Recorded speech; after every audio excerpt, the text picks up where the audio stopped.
ตัวอะไรนี่ตัวอะไรว่าอะไร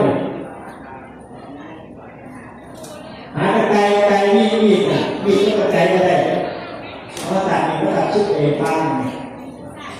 เอาฟังคิดแล้วมาอะไรเนี่ย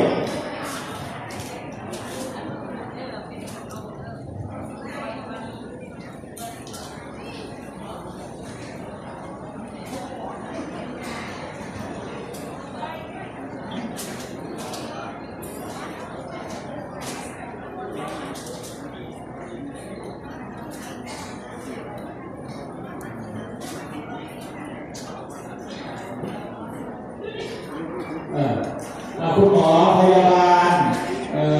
ญาติโยมที่มาทำบุญด้วยกันนี่เก็บช่วยกันเก็บช่วยกันให้เสร็จอะไรพวกนี้ก็ได้ก็เก็บไม่จำเราก็หาอะไรใส่ไว้ในกัน